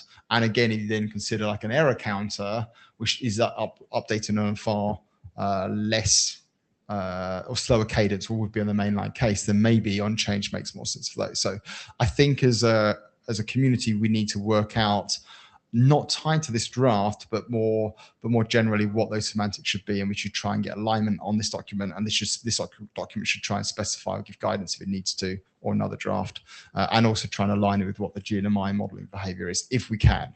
That might be a tricky thing to do, but we'd like to do that. So Per, you've got a question. So. Yeah, I have a question. So regarding on-change on statistics, for instance, or counters, do you remove dampening period from the Yang push 2, right? Yes, it's gone. So are you circling back to including it? Because that is what you would like to have maybe on counters. I think what the document probably says is the server's allowed to dampen these values and choose what it does. So what we would do is dampen it to the interval that we read the statistics from, either the hardware or the software component that's managing those. So it would end up being, we'll read them every 10 seconds or 30 seconds and then notify the values changed. But you don't want the client to tune that, or no, you don't want to show how often it is done? The showing how often it's done, it's evident, it's implicit from when you get the update, of course, but I think that might come in like the capabilities model that Thomas has been talking about and trying to advertise it. So I think that's a better way of advertising what you support. In terms of clients being able to control this, no, I think it's too much complexity. I think it's these things, you could potentially ask for a lower cadence, but actually it's probably harder work for the routers to manage those. So. And I have another question regarding, I forgot to ask Benoit for the quick telemetry protocols in OPSOG, I think. Do you distinguish between the delivery guarantees for, say, statistics and operational state, or say, say alarms and counters? So I think the answer to that is no. So I think it's just you take whatever the semantics for the subscription is. So that's not something maybe that's something we should discuss, because maybe that's useful. I think it's more between, there's this desire, maybe that document, I can't remember, specifies it like an on-change subscription. You want more guarantees with that versus a periodic subscription where it says, actually, if you lose some of the data, you'll get it next time around. Yeah, if I recall correctly, it says that if you're interested in it and don't want to miss out, then you put it on a quick stream. And if you don't care, you put it on the quick datagram. Yeah, I think that's the sort of thing. And I think that we want to tighten that in terms of the specification. This draft also allows, unlike Yang Push, to have a subscription that's both on-change and periodic. So you can say, I'm going to have my on-change notification, but I'm going to put a period of 1 hour. So if I miss anything, it will definitely converge over time. So that's also possible here as well. Right, Thomas, I just want to mention on the dampening. So exactly, it should be through the capability visible to the client, basically what the dampening is. And I agree. I think it's not really necessary to be configurable, because in most cases, the dampening should basically protect the router itself so that it's not overloading. So if it would be configurable, it's more about the client side, like how much notifications you want. So that is not really a requirement, in my opinion. Yeah, I mean, the only thing I'm thinking about is I don't know over time whether, and I don't think I want to do it with this draft at this time, is if the implementation starts being able to generate these notifications at high cadence, then that might be a problem for clients, that you're now sort of DOSing the client with the notifications. But mostly, I think my reasoning is the server should choose a sensible sort of period. And when we have these things for like interface flaps, so a hardware interface might flap, I don't know, 10,000 times a second, but you don't want to generate those events through the system, but you very quickly dampen those internally. So you will do, fast down, slow up or something, so that you don't do it. So I think naturally you'd get that same sort of thing, is that you'd say, okay, actually we need to make sure we don't poll this too quickly or something. So simpler is better where possible. Yes, so we're going to have some discussions with those, I think, hopefully, and try and get some resolution. So the plan is to continue working through these issues and try and update it. I mean, as I say, getting agreement on the core bits of it, I think, is what we want to do as much as possible. Our backup slides, I don't really need these. So what did I say? This is where you can find information about it if you want. Probably this GitHub will change at some point to be under the NetConf working group. So this is my current, my personal one at the moment.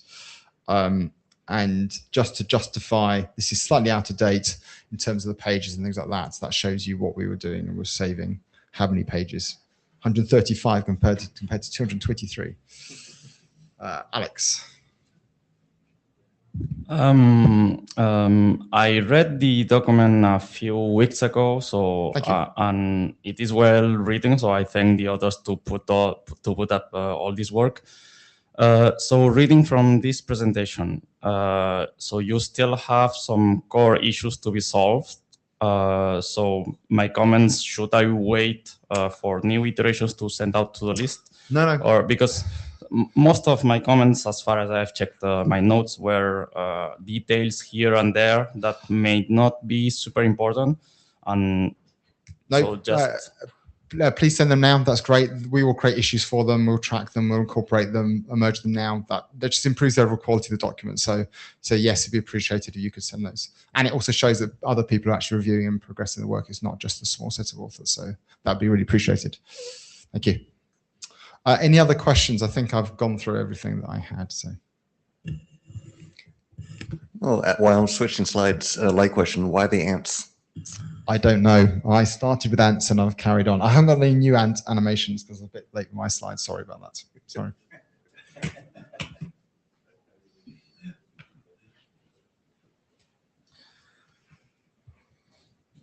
Okay, venturing into the non-chartered work. Presented this at the last meeting, I believe, error list and error identities registries for Yang-driven protocols. My name is Per Andersson, and I will take you through this.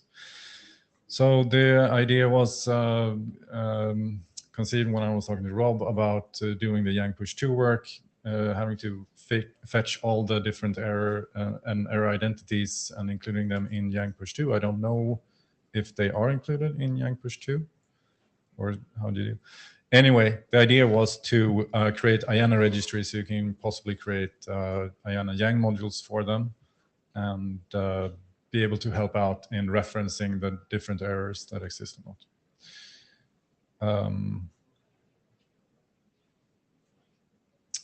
Yes, so it was called, let's see, no, it doesn't say.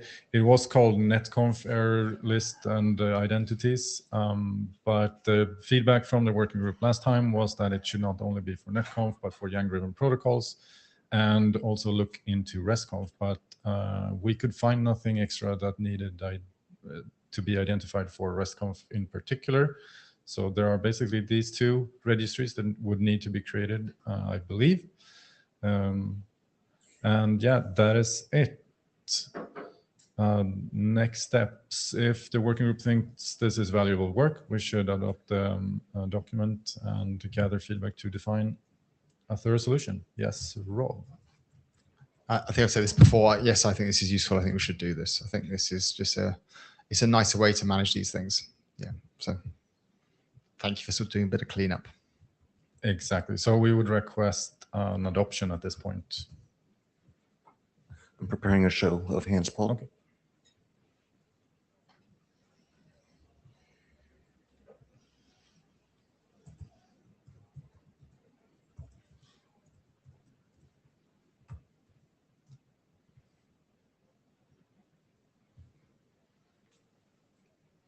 So that I can talk to the poll. Do you think the error registry document should be adopted? Yes, no, no opinion. Clear enough.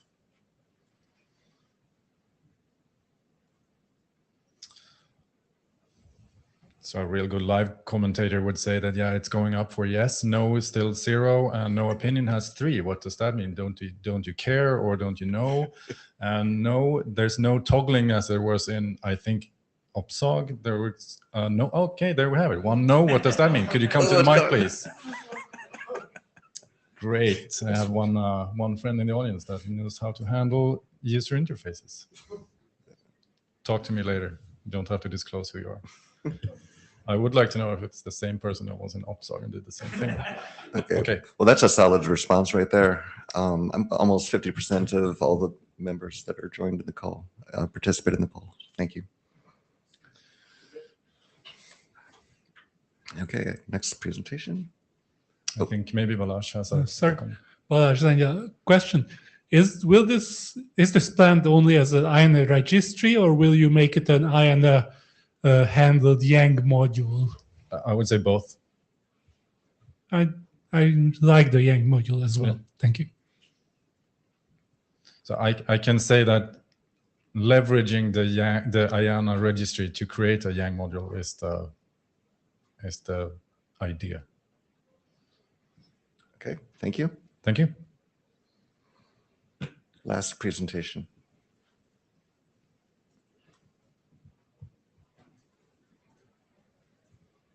And we're only 1 minute behind.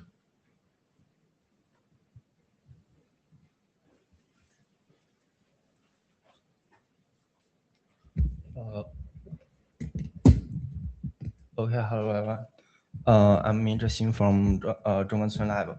I'd like to introduce our draft submitted to the NMOP working group titled Operational Requirements for Network State Exchange in Agent Assisted Network Operation. I think this topic is closely related to the network management protocol, so I'm presenting it here to collect some comments and feedbacks. Okay, let's start from the background. The network operation is moving from the traditional human-driven workflow to the agent-assisted workflow. So the traditional management requires the operator to manually inspect into the alerts and telemetry and write some complex change scripts. It's very low efficiency and labor intensive.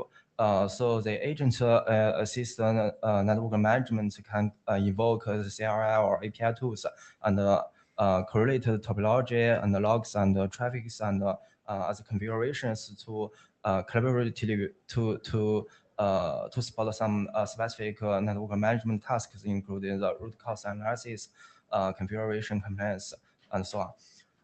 So this is a new question is that how and what the network state should be exchanged between the network devices and the agent. Okay, so we think that the agent does not need more telemetry. Where a natural first reaction is that we can just feed all the full network telemetry into the agent, but this does not mean better reasoning because it would bring some problems. The first is the cost, like the token and bandwidth cost will grow with data volume, and the second is the semantic gap, as the raw telemetry data may not be aligned with the query and specific task. The third is the reasoning errors, as it missing some scope and will cause the agent to be overconfident or hallucination. And other problems. So the agent need to have a broad context of the network and multi-dimensional evidence and faster correlation and explainable reasoning. But the fact is that transfer the full data will create a major bandwidth pressure and expose to some sensitive issues. So we pose the core challenge is that how to support agent to perform complex reasoning while meeting the bandwidth, privacy, and real-time constraints. So this does show a concrete example of the DDoS defense, but it can be expanded to other scenarios such as traffic engineering or automatic configuration. So in this case, the agent need to answer some questions. So the first is which source IP will dominate the traffic, and is the traffic originated from multi-domain? Should the flow spec filtering rules be generated and deployed? So if we just feed all the raw flow records to the agent, it would lead to the data scale overload and some privacy issue and policy violations and some noise from the data. So in the agent era, we think the communication has been shifted from the data to the state events. In the traditional data communication, which is device centric, the device the operator needs to answer what data or configuration to retrieval. But in the agent era, it has been turned to the question centric. We need to answer the data can answer what kind of question and how confident is it. So we propose an abstraction of the data that need to be transferred from the network devices to agents. That includes the three elements: the payload, context, and accountability. The payload comprises the network data, where the scope indicates the context, like the topologic scope and the device scope. We also need to provide the error bound and the performance to support the accountability. The core contribution of this draft is that we propose 7 requirements for the agent network state exchange, including the compact and the scopes and the module bounded error, incremental, privacy aware, and auditable.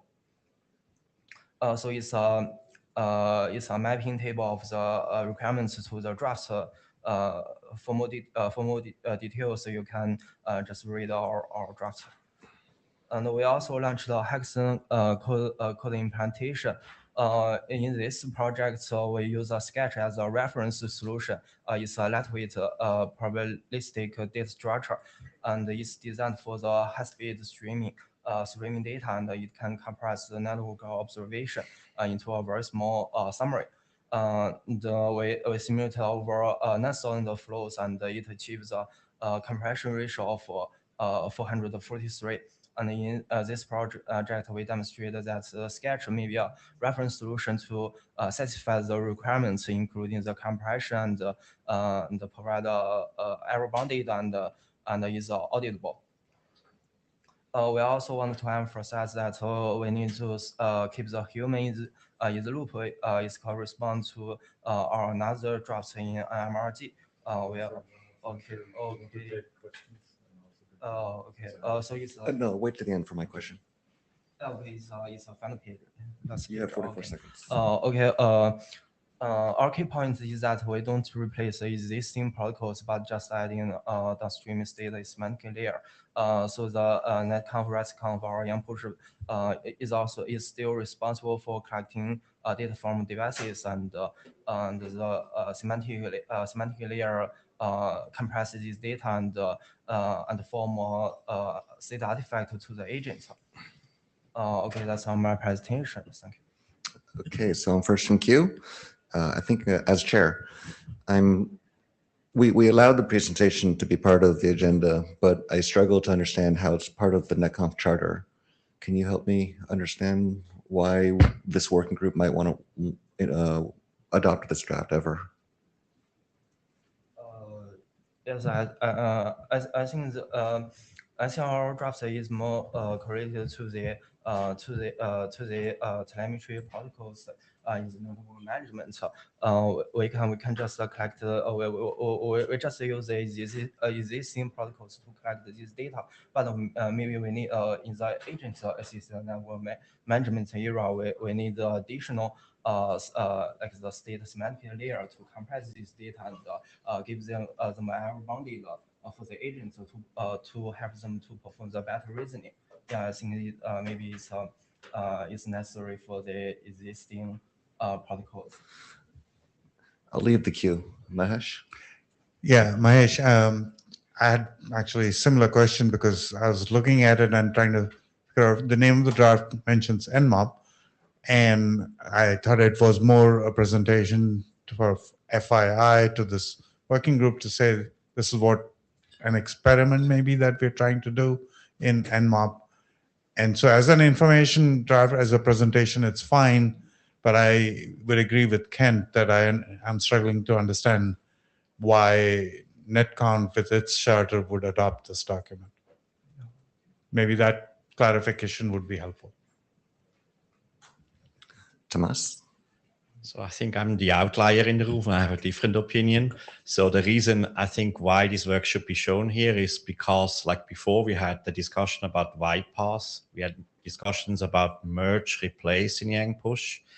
And basically, there are reasons why we are needing these functions, and here explaining some requirements and use cases. But what would have been good in the presentation to actually bring this up towards the NetConf protocol, and that would have been useful in my opinion.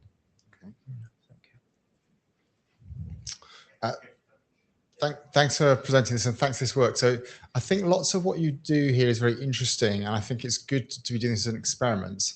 The bit where I personally fall down is, and I'm never very keen on requirements documents certainly not being published, is that I'm not sure these requirements are more than just sort of generic requirements for anything that's doing AI and using LLMs and things. So I'm not sure how tied they are to this particular thing. And in terms of needing to define, I can't remember what you call it, a package of information effectively. Again, I'm not sure with LLMs and things you need to have that standardized. So I think it's like an information draft is like, these are things you might want to consider and include. Okay, but I think it's okay, but probably not that useful. As to having something that says we need to define a structure to contain this, again, I'm not sure I see the value in terms of an RFC, particularly as how quickly LLMs move forward and their capabilities. But thank you for bringing it anyway. Rashad? Thank you for the presentation, and following up on what Mahesh asked as NMOP co-chair, I forgot, did you ask to present this in NMOP, and did we say no? I don't remember. Yeah, I will present it in NMOP on Thursday. Okay. Yes. Okay, with that, thank you, everybody, and enjoy the rest of the week.